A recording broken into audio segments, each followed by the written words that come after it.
is 6 p.m. here in New York, 1 a.m. in Istanbul. This is a Bloomberg special report. I'm Matt Miller. And I'm Mark Crumpton. Armed forces in Turkey say they are now in control. This follows reports of gunshots near the presidential palace in Ankara, and after the Turkish prime minister said a group within the military was engaged in an uprising. This comes from an interview with NTV television.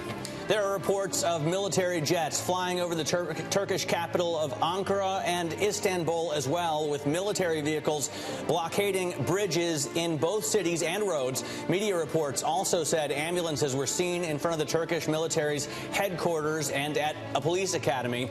There are also reports of Turkish state-run TV channels being shut down and then recaptured by military factions and then going back on air. President Recep Erdogan says he is still in charge. He is still the president and the army's chief. He adds he does not believe the coup backers will succeed.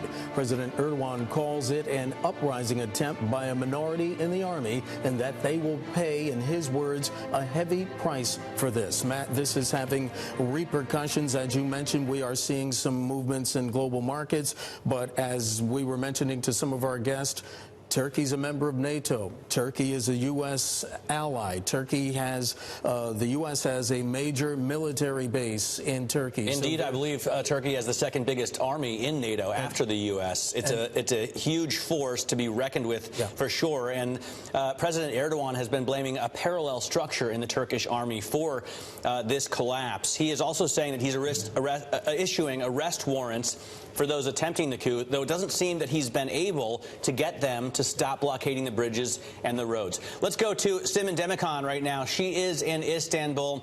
Simin, let me ask you about national media. Have you been able to check and see who is in control of the national television and radio stations there right now? You know, there's so much uncertainty right now about exactly who is control. Now, the military is saying that it's in control. However, about half an hour ago, President Erdogan spoke on CNN Turk.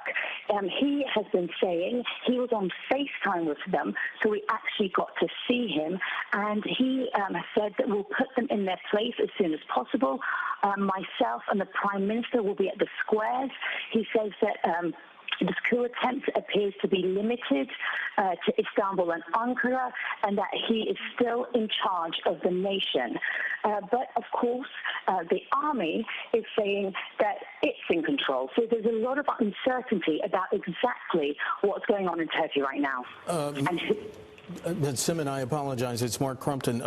Given the fast pace of these events, I was wondering if at some point within the prior few days, perhaps even the prior 2 weeks, if we were getting a sense that something like this was likely to happen. Was there any increased tension between the elected government and the military? There were no tensions per se. However, over the past 6 days, President Erdogan has been uncharacteristically extremely quiet. Normally, he's on TV 3-4 times a day, you know, giving press conferences, talking to the people, talking to the nation. But over the past few days, he's been uncharacteristically quiet. So even today, we were speaking about it in the office, where it seemed like there was the calm before the storm, and that's exactly what's taken place. All right, Simin, thank you so much. Stand by. We'll get back to you. Joining us live from Istanbul, John McLaughlin is a former deputy director of the Central Intelligence Agency, and he joins us on the phone from Virginia. Mr. McLaughlin, thank you so much for joining us here on our special coverage of Bloomberg Television. Sir, your thoughts on what is now becoming a situation where the military and the elected officials in Turkey are apparently attempting to wrest control from one another? Well, you know, this is always a confusing situation when you have a coup. The reports are always very confusing. And what's going on here, I think, is that pressures have been building beneath the surface in Turkey for years, really. And they've now burst into full view in some way. Are you hearing me correctly? All right. As some of your previous guests have noted, military intervention is a long tradition in Turkey. This has happened 4 times in the last century, 3 times in a major way, once in a sort of soft way. But this is a very different circumstance today than the last time that there was a military intervention. Erdogan, or his party, has been in power since 2002, so that's about 14 years. He has really changed Turkey dramatically. It is now more accepting of Islam after really decades of fidelity to the secular emphasis of its founder, Kemal Ataturk, back in 1923. And he's also gone through a period of great tension with the military, from which he had mostly emerged. If you look back to the period around 2011, 2012, he was accusing the military of plotting, and he had something like half of his senior officer corps in jail.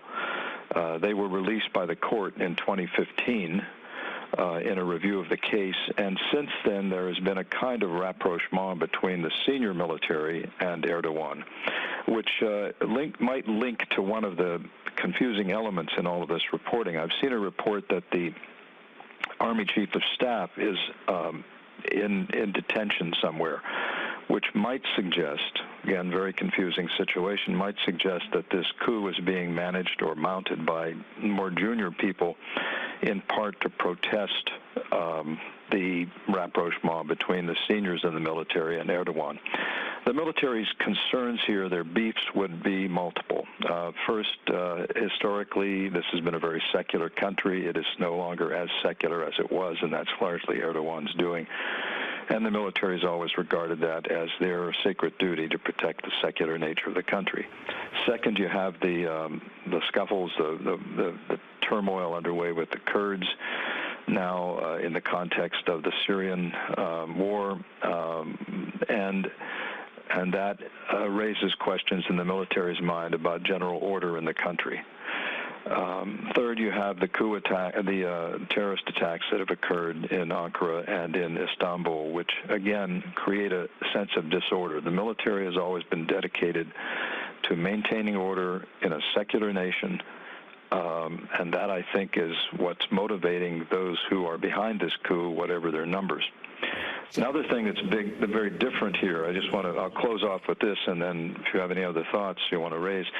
Another thing that's very different here is that in the past, when there's been a military coup, the country has been very passive in the face of it because of a general understanding that the military in the past has been the guardian of the country, period. Erdogan, on the other hand, is a very popular, controversial, but nonetheless popular leader. And a coup against his government could turn nastier than in the past. So there could be a lot of, this could get really nasty before it's over. Excellent insight, John. I really appreciate your time. John McLaughlin there. He is the former deputy director of the CIA, joining us on the phone from Virginia on this Friday night.